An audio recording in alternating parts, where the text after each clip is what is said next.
오늘 이 시간 누가 내 인생에 태클을 거는가, 누가 내 인생에 태클을 거는가 라는 제목으로 하나님의 말씀을 증거합니다. 오바댜서는 구약에서 가장 짧은 책이죠. 우리가 지난 주일날 야유예배 때 우리 이영주 전사님이 퀴즈를 내셨죠. 성경에서 가장 짧은 책이 어디냐, 바로 오바댜서인 것입니다. 21절로 이루어져 있습니다. 설교자들이 오바댜서는 거의 설교를 안 합니다. 여러분들이 목회자들의 설교를 들어보면 거의 오바댜서는 설교를 안 해요. 그런데 유대인들은 특별히 오바댜서를 너무나 사랑했다는 거예요. 그래서 유대인들은 오바댜서를 황금장이다 라고 부르고 있습니다. 오바댜서는 종말을 사는 우리들에게 정말 중요한 진리의 교훈을 전해주고 있는 것이죠. 오바댜서 1장 1절 앞부분에 보면 이렇게 말씀하죠. 오바댜의 묵시라. 오바댜의 묵시라. 묵시란 감춘 것들을 드러내고 있다는 그런 의미가 되겠죠. 묵시는 땅의 것을 이야기하는 것이 아니라 하늘의 역사를 말하고 있는 거예요. 하늘의 역사가 감춰져 있는데 오바댜의 입을 통해 나타나게 되어지는 것이죠. 묵시를 받은 선지자가 장차 되어질 일들에 대해서 예언하고 있는 것입니다. 사실 우리는 눈에 보이는 세상 일들만을 중요하게 여겨요. 그래서 우리는 세상 돌아가는 일에만 관심을 가질 때가 많이 있다는 거예요. 내가 어느 직장을 다니고, 내가 누구랑 결혼하고, 또 내가 어떤 아파트를 사고 어떤 땅을 구입하고 등등, 우리가 이 땅을 살면서 이런 땅의 것에 관심을 가질 때가 많이 있다는 거예요. 그런데 사실 더 중요한 것은 땅의 것이 아니라 하늘의 역사라는 거예요. 그러니까 하나님의 묵시라는 것은 땅의 이야기가 아니라 하늘의 역사, 하늘의 이야기를 우리에게 전해주고 있다는 것이죠. 주의 계시가 어떻게 우리에게 전해지고 있는지, 이것이 사실 중요하다는 것입니다. 땅의 역사가 하늘의 역사를 바꾸는 게 아니에요. 하늘의 역사가 땅의 역사를 바꿔낸다는 거예요. 우리는 이 땅에서 뭔가를 이루고 성취하기 위해 생활하고 있는데, 사실은 그것이 하늘의 역사를 따라 움직이게 되어진다는 거예요. 세상의 역사도 마찬가지예요. 세상의 통치자들이 이 땅을 다스리는 것 같은데, 사실은 하늘의 역사를 따라 땅의 역사가 움직이게 되어진다는 거예요. 그렇기 때문에 하늘의 묵시가 사실 너무나도 중요하고, 우리가 오늘 이 자리에서 하늘의 역사들에 대해 관심을 가지게 되어진다는 것이죠.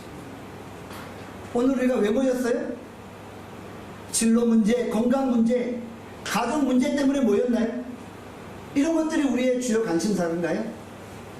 택함받은 백성, 하늘의 묵시에 관심을 가져야 한다는 것이죠. 아멘.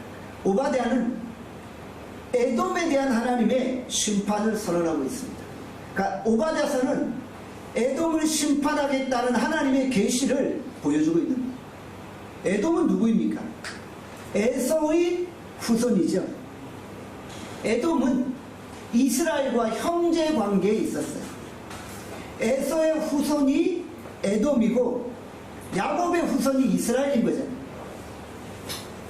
에서와 야곱은 태어날 때부터 서로 싸우고 경쟁하는 관계였다는 거예요. 야곱이 에서의 발꿈치를 붙잡고 태어나게 되었죠. 창세기 25장 23절에 이렇게 말씀합니다. 우리 같이 한번 읽겠습니다. 시작. 여호와께서 그에게 이르시되 두 민족이 내 태중에 있구나.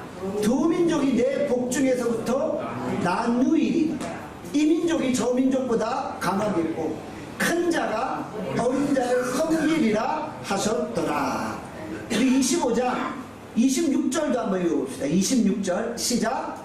후에 나온 아우는 손으로 에서의 발꿈치를 잡았으므로 그 이름을 야곱이라 하였으며.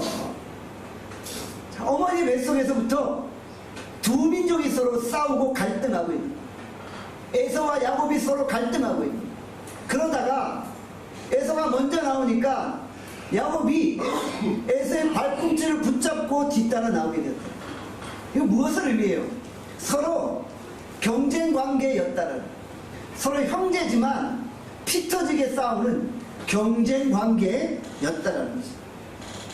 두 민족이 서로 갈등하고 있는 모습이 본문에 나타나고 있는 거예요. 그런데 뿌리를 거슬러 올라오면 한 어머니 밑에서 두 민족이 탄생하게 되었다는 것이죠. 자, 두 민족이 형제 민족이니까 얼마든지 평화로운 공존이 가능했을 거예요.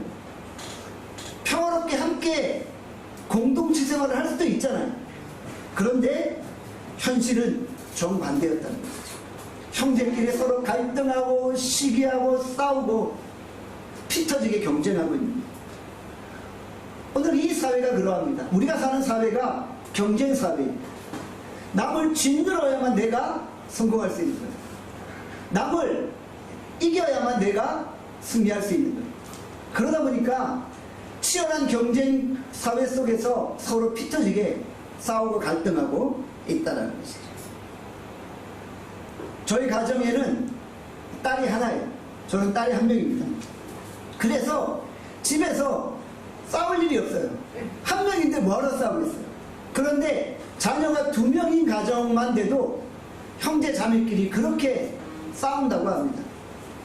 자녀들이 서로 비교하는 거예요. 서로 비교하면서 경쟁하고 시기하고, 그러다 보니까 서로 상처를 주기도 하고 상처를 받기도 합니다.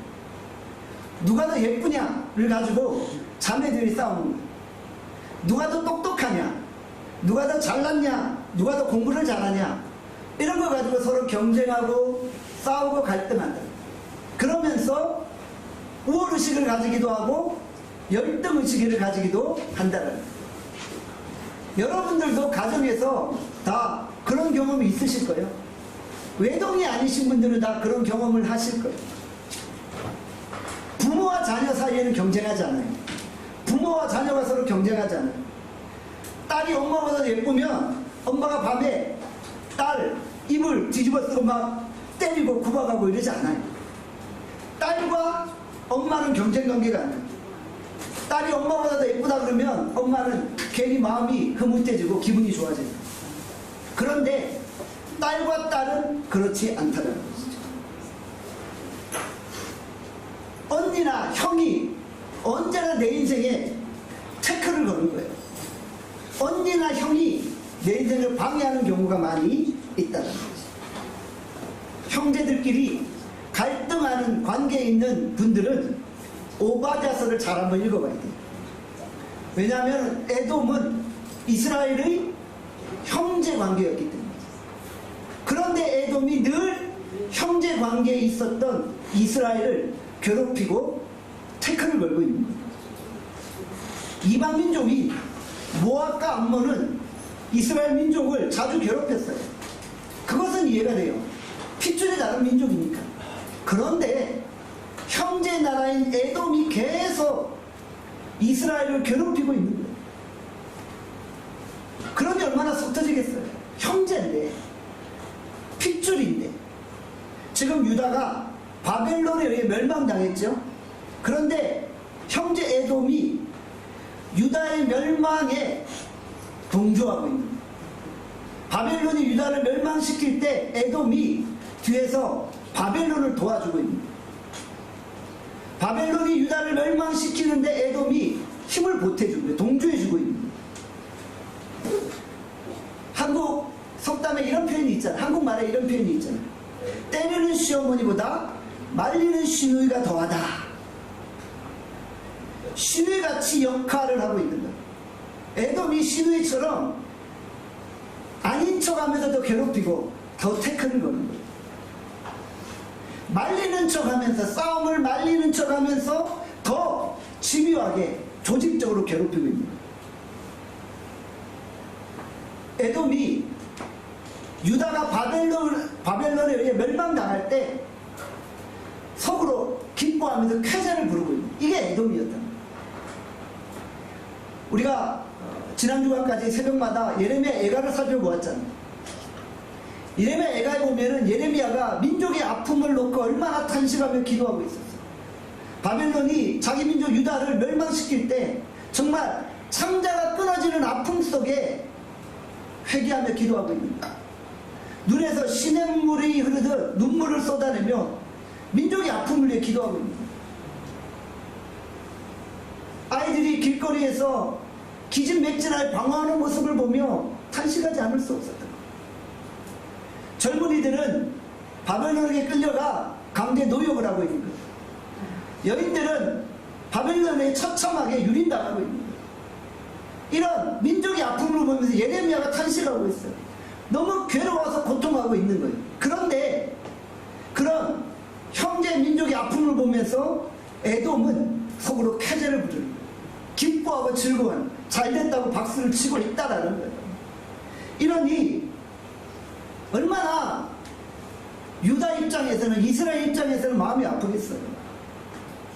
이웃에게 닥친 슬픔을 바라보며 기뻐하는 것이 과연 정상적일까요? 형제 민족의 그 패망을 바라보면서 박수를 치는 것이 과연 인간적일까요? 가장 비인간적이라는 것이죠. 한국교회 안에 이런 일들이 발생해요. 옆교회가 여러가지 어려움이 있어서 교회가 막 이렇게 갈등하다가 나뉘게 돼요. 그러면 그 옆교회가 막 박수치면서 좋아한다는 거예요. 빨리 우리 교회로 와. 거기 지금 방황하는 성도들 빨리 우리 교회로 와. 그러면서 겉으로는 막 목사님 어렵게 해서 위로해 주는 척 하면서 속으로는 막 쾌재를 부른대요. 10명만 와라, 20명만 와라. 막 좋아한다고 해요. 이게 하나님 보시기에 합당한 행동입니까? 하나님이 우리의 이런 모습을 기뻐하실까요? 이런 비인간적인 모습을 하나님이 인정해 주실까요? 그렇지 않다는 거예요.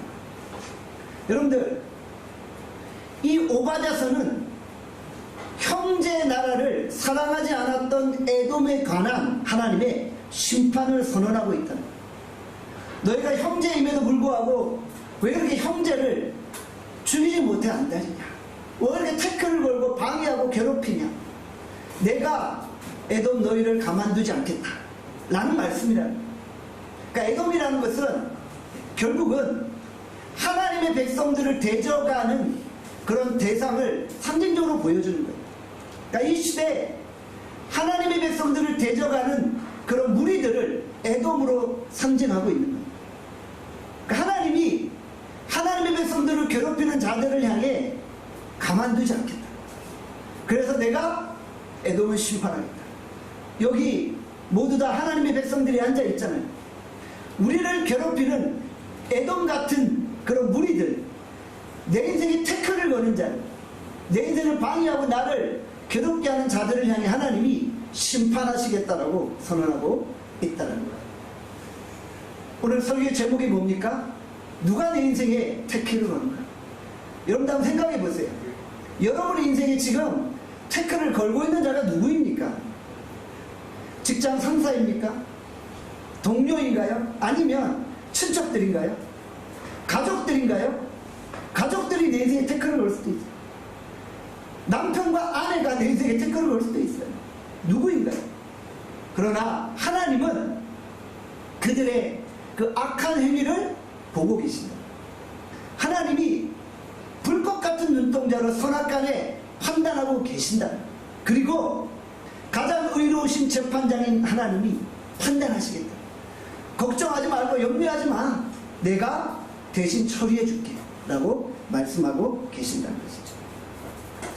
남이 공격하면 어쩔 수 없잖아요. 그런데 피가 섞인 자가 나를 공격하고 있어요. 그럴 때 하나님이 대신 싸워주시겠다고 말씀하고 있는 것이죠.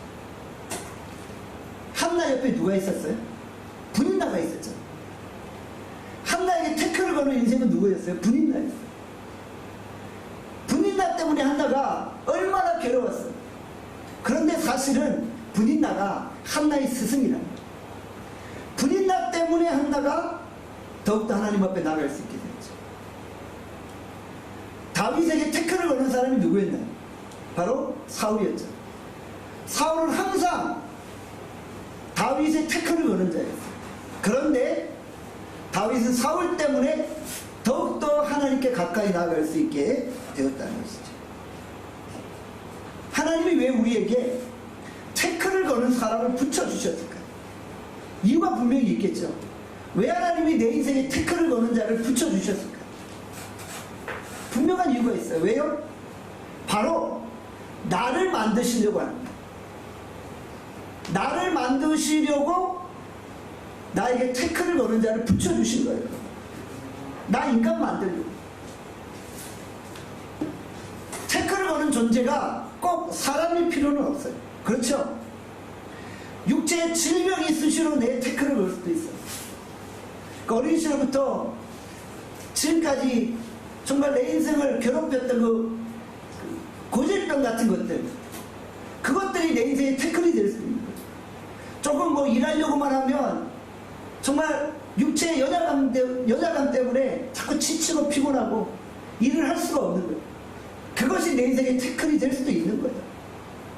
그래서 하나님, 이런 내 인생의 태클을 거는 육체의 연약감을 빨리 거두어 주세요라고 이야기를 하지만 하나님은 언제나 침묵하실 때가 있다. 꼭 사람이 아니어도 좋아요. 육체의 연약감이 태클일 수도 있고요. 어떤 분들은 가정이 항상 불화로 고통당하는 거예요. 자녀들 때문에 항상 가정에 어려움이 있는 거예요. 이런 태클이 있을 수도 있다는 거죠. 사도 바울이 인생의 태클에 대해서 이렇게 고백하고 있어요. 고린도후서 12장 7절부터 9절 함께 읽어보겠습니다. 고린도후서 12장 7절부터 9절 함께 읽겠습니다. 시작. 여러 계시를 받은 것이 지극히 크므로 너무 자만하지 않게 하시고 내 육체의 가시고 사단의 사자를 주셨습니다. 이는 나를 쳐서 너무 자만하지 않게 하려 하십니다. 이것이 내게서 떠나가게 하기 위하여 내가 3번 주께 간구하였더니 나에게 이루시기를 내 은혜가 내게 족하도다. 이는 내 능력이 약한 데서 온전하여 춤이라 하신지라. 아멘. 사도 바울에게 인생의 태클을 거는 존재가 있었어요. 그게 뭐예요? 육체의 가시였습니다. 사도 바울은 육체의 가시 때문에 항상 고통당했어요. 그래서 하나님께 간절히 3번이나 구했어요. 그런데 하나님은 적어도 육체의 가시에 관해서는 응답하지 않으셨어요. 사도 바울은 정말 기도 응답의 용사였어요. 그가 기도하는 것들마다 하나님이 응답하셨어요. 그런데 육체의 가시만은 응답하지 않으셨어요.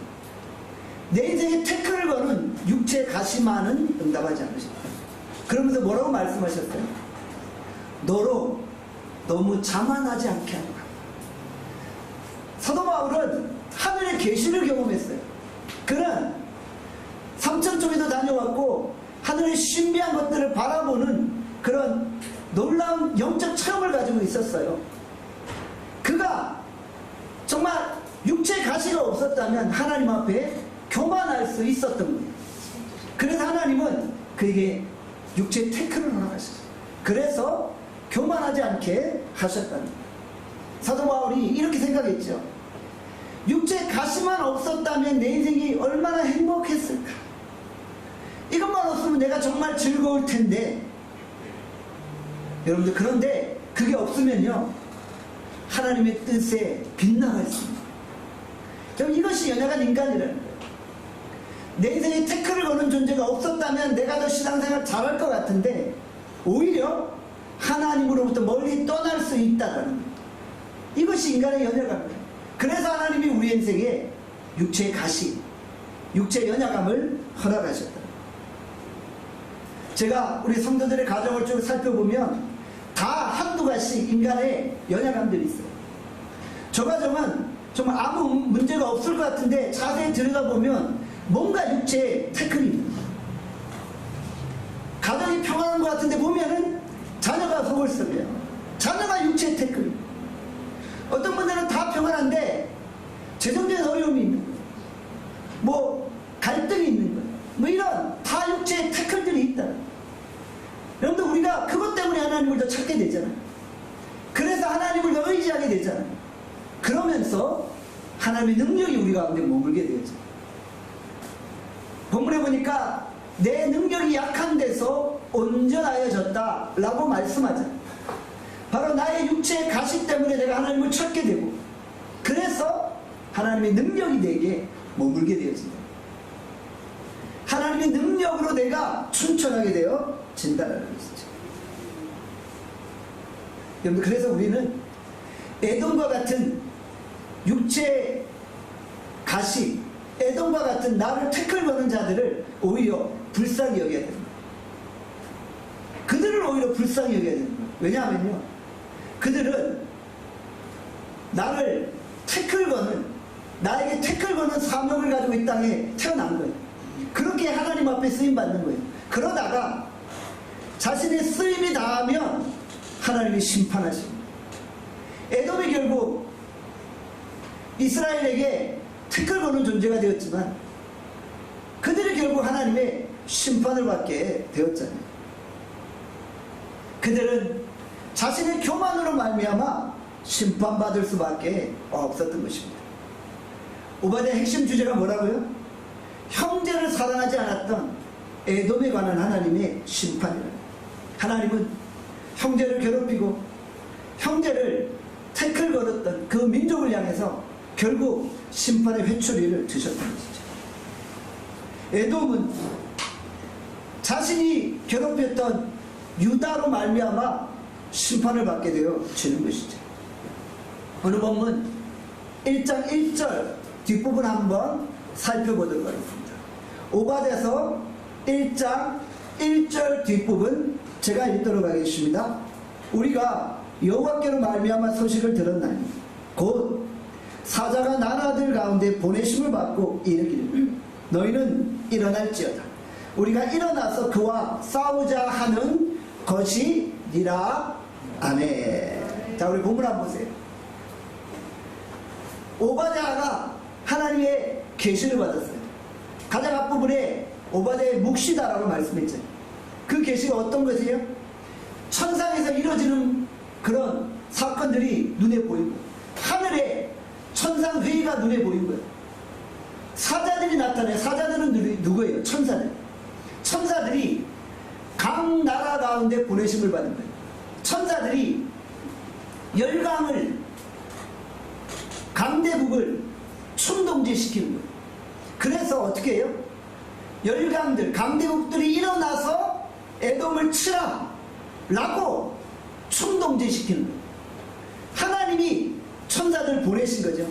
강대국의 통치자들의 마음을 충동지시키셔서 이제 우리가 일어나서 그와 싸우자, 에돔과 싸우자 라고 고백하게 만듭니다. 결국은 에돔은 강대국에 의해서 멸망당하게 되어집니다. 여러분들, 그런데 이 전쟁의 배후에 누가 있어요? 하나님이 계십니다. 하나님의 뜻이 그 가운데 있었어요. 그러니까 오바댜는 지금 묵시를 통해 이것을 본 거예요. 놀랍죠? 그러니까 오바댜는 지금 땅에서 벌어지는 싸움을 땅의 일로 본 것이 아니에요. 그것은 땅의 일이 아니라 하늘에서 이루어진 역사가 땅에서 펼쳐지는 것 뿐이라. 하나님의 역사가 이 땅 가운데서 이루어지는 것입니다. 여러분, 이것이 하늘의 묵시예요. 저는 여러분들이 하나님의 일을 볼 수 있기를 바랍니다. 그런데 우리가 이 나눔교회에서 함께 신앙생활하면서도 우리 눈앞에 보이는 이 땅의 것들을 바라보는 것이 아니라 하늘의 일을 우리가 목도하게 되고 관심을 가지게 되는 거예요. 저는 항상 하나님 앞에 기도해. 하나님, 우리 나눔교회를 통해서 또 우리 성도들을 통해서 하나님이 지금 이루시고자 하는 하늘의 일들은 무엇입니까? 하나님의 일들을 이 땅 가운데서 이루어 주시옵소서. 그것이 크고 작고 그것은 별로 중요한 것이 아니에요. 왜냐하면 하나님이 이루시는 일들을 우리를 통해 다 이루시면 되는 거예요. 그래서 우리가 주기도문을 할 때 뭐라고 해요? 뜻이 하늘에서 이룬 것 같이 땅에서도 이루어진다. 그러니까 하늘의 일이 이 땅에서 이루어지게 되어진다라고 고백하는 것이죠. 천사가 각 나라를 충동지시켜서 일어나 에돔을 치게 하는 것이죠. 결국 에돔은 멸망당하고 마는 것입니다. 하나님은 형제 나라 이스라엘을 괴롭혔던 에돔을 심판하셨던 것이죠. 오바댜 1장 3절 함께 읽어보겠습니다. 시작. 너희 마음의 교만이 너를 속였도다. 바위 틈에 거주하며 높은 곳에 사는 자야. 내가 마음에 이르기를 누가 능히 나를 땅에 끌어내리겠느냐 하니. 자, 지금 본문에 에돔의 교만을 지적하고 있어요. 에돔이 어떤 교만을 가지고 있었냐? 그들이 바위 틈에 거주하고 있었어요. 에돔은 높은 곳 바위 틈에 살고 있었어요. 에돔의 거주지는 세일산이. 에돔은 에서의 조상이죠. 에서가 불다라는 의미죠. 바로 이 에돔이 붉은 그런 높은 산 지역에 거주하고 있었던 거예요. 세일산은 천혜의 자연 요새와 같았어요. 적들이 높은 산으로 올라가서 에돔을 공격하려고 해도 공격이 잘 안 돼요. 그러니까 자연스럽게 에돔은 난공불락의 요새가 되었던 거예요. 웬만한 적들이 공격해도 충분히 그 공격을 다 방어해낼 수 있었던 거예요. 그렇기 때문에 에돔이 교만했던 거예요. 높은 요새에 살았던 에돔은 하나님 앞에서조차 교만했던 거예요. 어느 강대국이 우리를 쳐도 우리는 멸망당하지 않을 거야. 우리는 안전할 거야. 누가 우리를 땅으로 끌어내리겠느냐 라고 교만하고 있었던 것이죠. 아무도 그렇게 할 수 없을 거야 라고 고백하고 있었던 것이죠. 여러분들, 그러나 하나님은 그 교만을 깨뜨려 버리십니다. 천연 자연 요새에 살았던 에돔을 어떻게 하신다고요? 땅으로 끌어내리십니다. 그들을 심판하십니다. 1장 4절에 또 이렇게 말씀합니다. 1장 4절 한번 읽어보겠습니다. 시작. 내가 독수리처럼 높이 오르고 별 사이에 깃들일지라도 내가 거기에서 너를 끌어내리리라. 여호와의 말씀이니라. 아멘. 저들이 독수리처럼 높은 곳에 사는 거예요. 독수리의 둥지처럼 높은 곳에 거주하는 거예요. 별들 사이에 깃들이고 있는 거예요. 그런데 하나님이 어떻게 하신다고요? 그들을 거기서 끌어내리십니다. 땅으로 내던지시겠다. 그들을 멸망시킵니다. 결국 그들이 우리는 안전하다라고 교만했지만 하나님은 그들을 심판하십니다. 여러분들, 우리 인생에 안전지대는 없습니다. 여러분들이 지금 살고 있는 그곳이 더 이상 안전지대가 아니라는 거예요. 우리에게 안전지대는 오직 하나님밖에 없는 거예요. 하나님 외에 내 인생에 안전지대는 없습니다. 인간이 만든 그 어떤 안전지대도 하나님이 단번에 부숴버리시면 다 부서집니다. 에돔 같은 그런 민족이 우리 천연 자연 요새에 살고 있어 라고 고백했지만 하나님이 한번 멸망시키시니까 살아남을 수 없는 것입니다.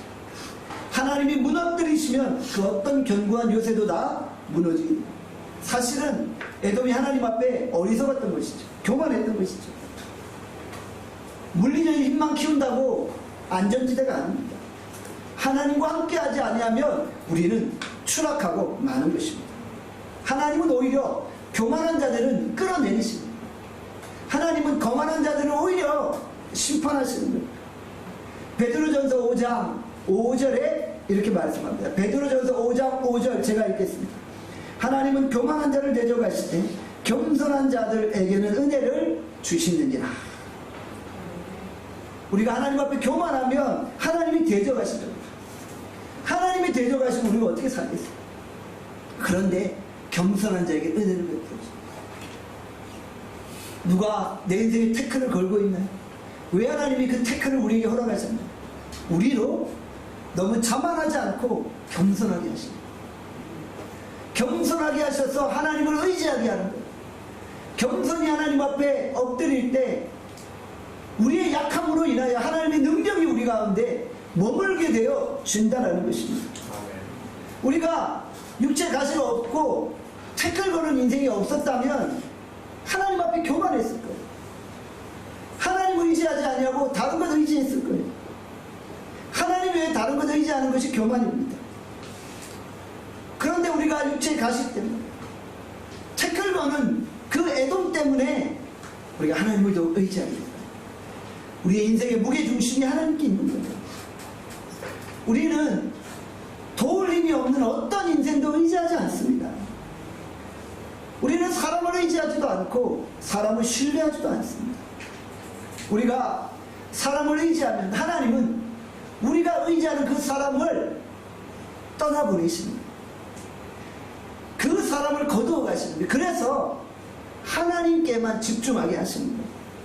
그 사람을 의지하지 못하게 만드시는 것이죠. 6월은 안보의 달입니다. 우리는 이 6월 달에 6.25의 아픔을 기억하게 되죠. 다음 주가 6.25입니다. 6월 25일 6.25죠. 여러분들, 우리가 2월 안보의 달을 맞이해서 북한 땅을 위해 간절히 하나님께 기도하게 되잖아요. 저 북한 땅을 바라보며 에돔과 비슷하다라는 생각을 하게 돼요. 북한과 우리는 형제 민족인 거잖아요. 한 민족인 거잖아요. 그런데 서로 싸우고 있는 거잖아요. 그러면서 에돔처럼 북한은 우리가 잘 되는 거 꼴을 못 봐요. 서로 어르렁거리고 있다는 거예요. 딱 에돔과 똑같아요. 북한은 우리가 핵무기만 가지고 있으면 안 망해. 죽으라고 핵무기를 붙들고 있는 거예요. 왜냐면 그게 있어야 살 수 있다고 생각하기 때문에. 마치 에돔이 우리 천연 자연 요새 세일산에 살고 있으니까 안 망해 라는 거랑 똑같은 거예요. 그런데 여러분들, 하나님이 한번 북한을 무너뜨리시면 핵무기가 아니라 핵무기의 할아버지를 가지고 있어도 소용이 없어요. 하나님이 대적하시는데 어느 누가 하나님 앞에 대적할 수 있겠어요? 핵미가 있어야 나라가 안전한 게 아니에요. 그래서 북한이 참으로 어리석은 거죠.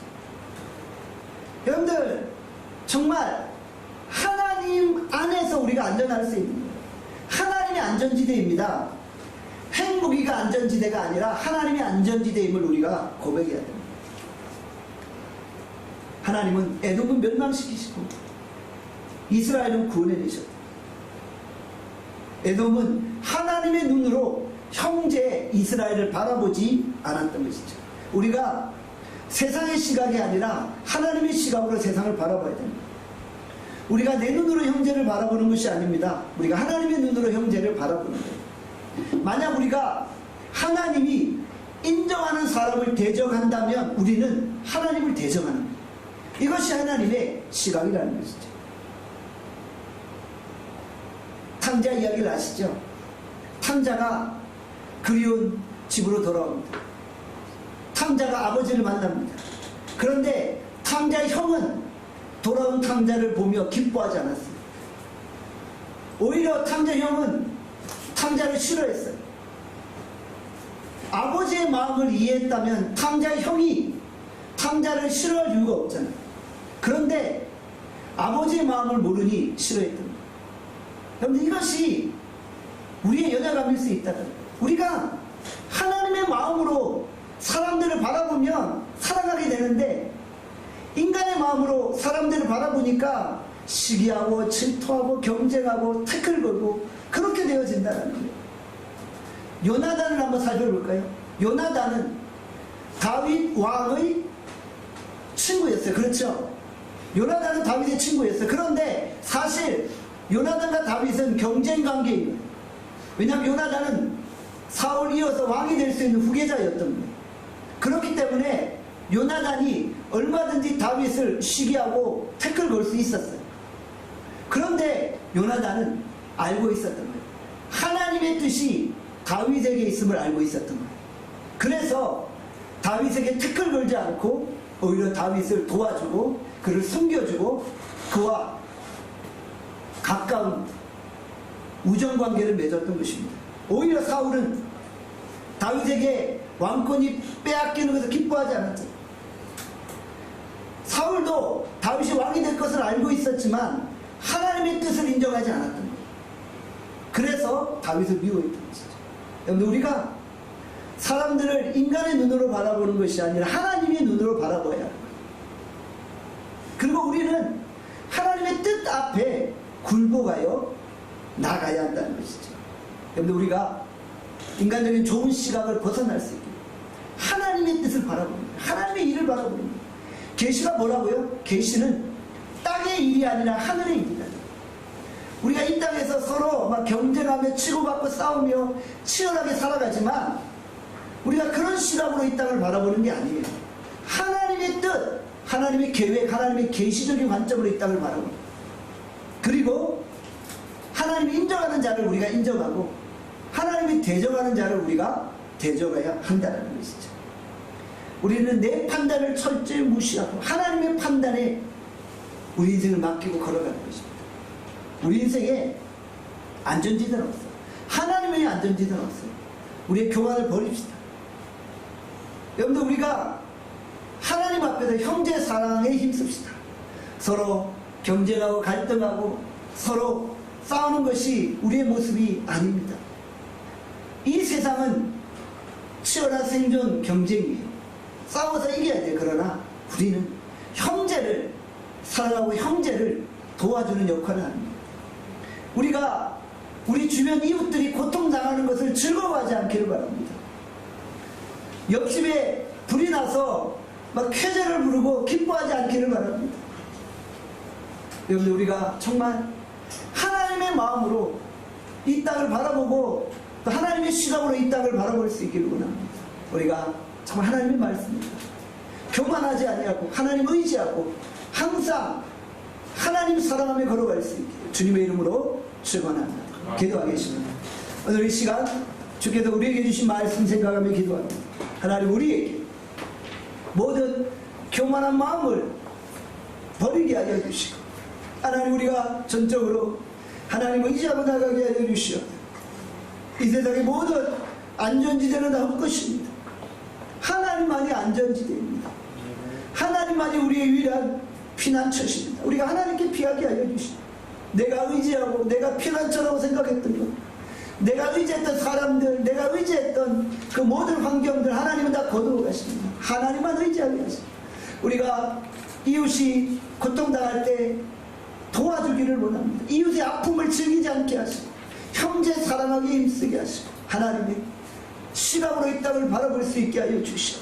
거룩한 하나님의 뜻을 이루어드리는 우리 모두가 되게 해달라고 이 시간 주여 한번 외치고 합심하여 통성으로 기도합니다. 함께 주여 한번 외치고 기도합니다. 주여, 아버지 하나님이시여, 하나님 철저히 하나님이시여, 기도하고 가는 하나님 우리에게 하나님 우리에게 흠결과 자비를 하나님 우리가 실로 하나님 의지 하나님 경기 앞에 나가기를 바랍니다. 하나님 아버지, 정말 하나님 우리에게 형제 사랑의 계명을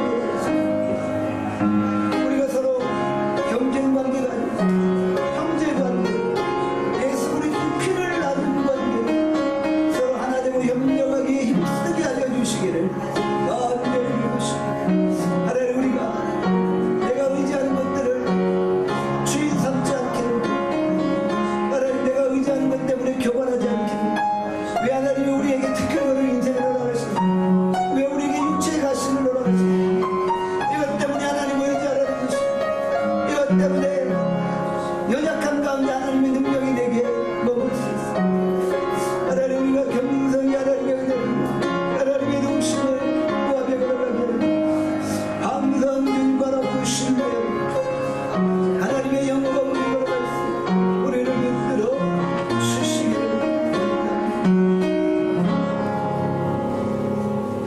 하나님 아버지, 오늘 우리가 하나님 전적으로 신뢰하고 의지하고 나갑니다. 하나님께서 왜 우리에게 내 인생에 태클을 허락하셨습니까? 하나님을 의지하고 교만하지 않게 하기 위함입니다. 연약한 가운데 하나님의 능력이 내게 머뭅니다. 하나님, 우리가 힘써 하나님을 의지하게 하시고 형제의 사랑의 계명을 지키게 하여 주시옵소서. 형제가 고통당할 때 즐거워하지 않게 하여 주시옵소서. 그것은 하나님의 뜻이 아닙니다. 형제의 연약함을 돌아보게 하시고 이웃의 아픔과 동감할 수 있도록 은혜를 하여 주시오. 하나님, 우리가 이 땅의 것에 관심을 갖지 않게 하여 주시오. 하늘에 계시 하늘의 일에 관심을 가지게 하여 주시오. 하늘의 역사가 이 땅에 이루어짐을 우리가 고백하고 항상 하나님의 시각으로 이 땅을 바라볼 수 있도록 인도하여 주시기를 간절히 빌고 소원하고 예수 그리스도의 이름으로 기도합니다.